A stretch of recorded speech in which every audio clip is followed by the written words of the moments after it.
So I hope you're not too tired because I need to inspire you with sustainability, so the challenge is 100% on me.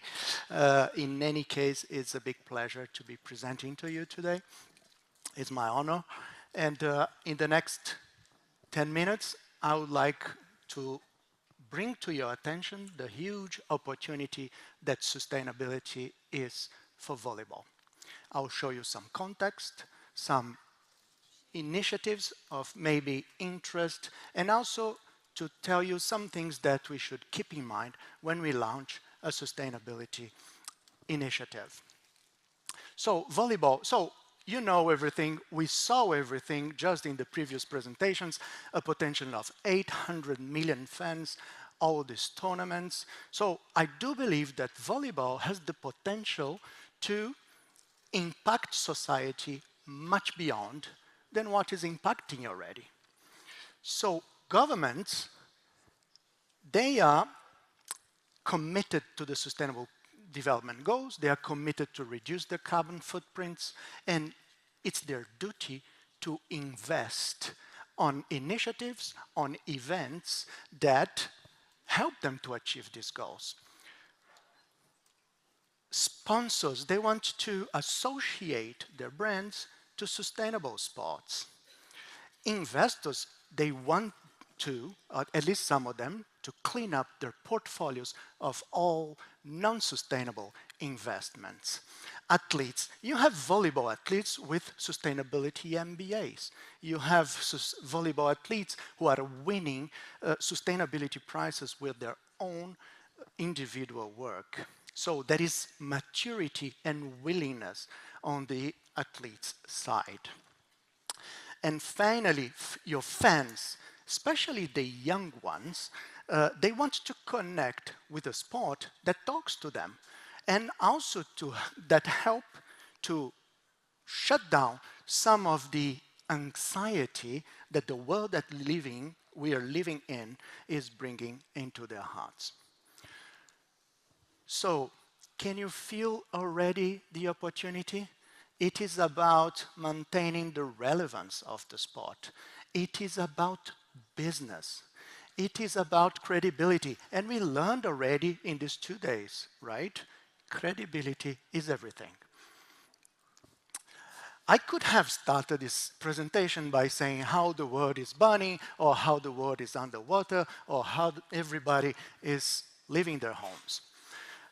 I would like just to share with you one information, because it's often misunderstood, and it says a lot. This was presented this week in the COP29 in Baku, Azerbaijan, and it was presented by the UN Refugee Agency, which says 220 million people had to leave their homes because weather-related incidents in the last 10 years. This means 60,000 people leaving their homes every day for 10 years. Worse than that, there is a projection that says that 1.2 billion people will be displaced by 2050. Can you imagine 13% of the world's population of 2050 having to leave their homes and going to settle somewhere else? It is shocking, isn't it? There are many good reasons for us to be involved in sustainability, and doing good is one of the most important. So during Paris, there was this summit, Sport for Sustainable Development, with governments, with the sport associations, and they got to an agreement, mostly from development banks, to invest $11 billion on developing the Sustainable Development Goals, on advancing on the Sustainable Development Goals through sport. So on topics like gender equality, on topics like health and nutrition, or impact measurement, reducing carbon footprint, inclusion, diversity, and so on. All the topics that you know already. What's the opportunity here? It's not necessarily this initiative, even though it might be. This is going to be a permanent initiative. But what I see is a trend of sports being more and more a channel for investment and sustainable development, right? And, you know, with a world that is persistently polarized, sports come to unite. Sports bring agreement. And that was it? No. Then on the future of humanity, I think we should be agreeing upon, right? I just mentioned COP29 and the Azerbaijan. So you know that we have two COPs. We have a COP for climate change. We also have a COP for biodiversity. The last one was last month in Cali, Colombia. Sport is represented in these two COPs by two initiatives: the Sports for Climate Action and the Sports for Nature.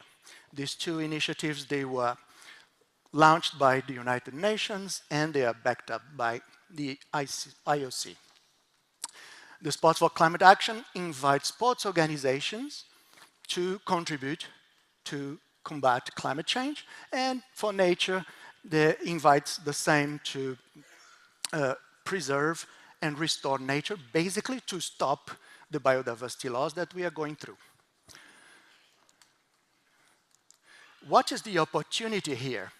It's not only, if you assign to sign to one of these initiatives, the opportunity is not only start your contribution or continue your contribution to sustainability, but also is to become part of these two communities who are every year meeting, gathering to take some of the most important decisions on the future of humanity. And these are not necessarily only sustainability decisions. These are business decisions, right? Because sustainability business is completely connected one with the other. I was checking their websites, and of the 2075 signatories of Sports for Climate and 82 signatories of Sports for Nature, I didn't see a lot of volleyball. I have to say there is a big room for improvement, a room this size, but I did find one NF, one national federation, who signed for both initiatives. And this is Volleyball Ireland. And first of all, I would like to congratulate you, and I would like to learn from you about your experience in these initiatives. Maybe it's too early, but we'll continue this story, and I'd love to hear from you on that. Finally, I would like to keep in mind, to tell you some things to keep in mind when you start or continue a sustainability initiative. You know, a sustainability initiative is like starting any program, any project. So you're going to define your vision, you're going to define what you want to achieve, establish your baseline, where you are, and then you're going to define targets.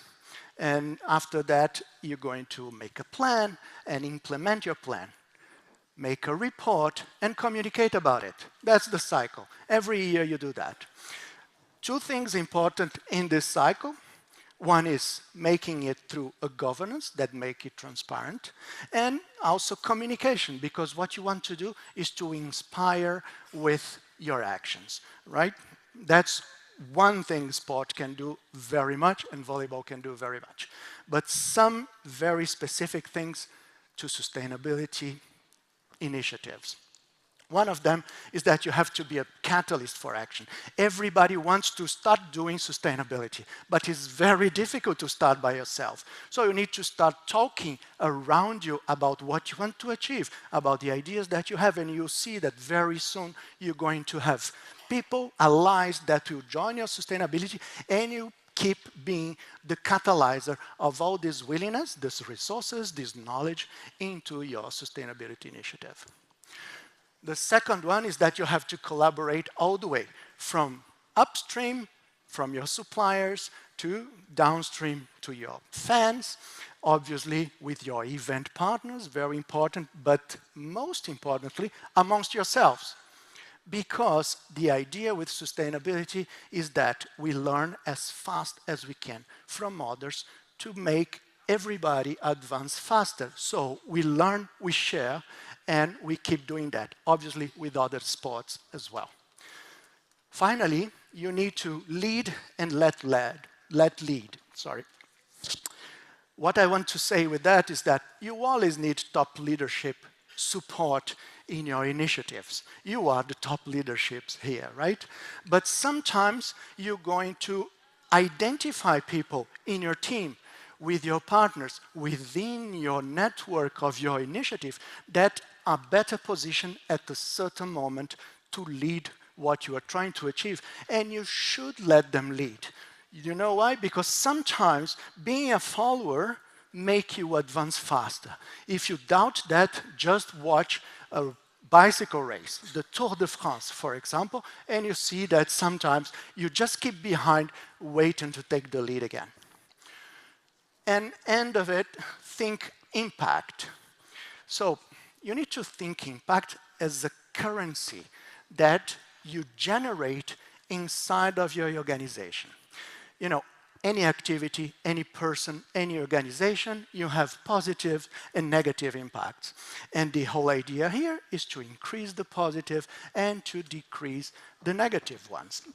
So the more you are able to generate positive impact, the more successful your initiative is going to be, the more funds you're going to receive for your sustainability initiatives, the more talented people will want to come and work with you, the more sponsors will come to work with you, the more your fans will love you.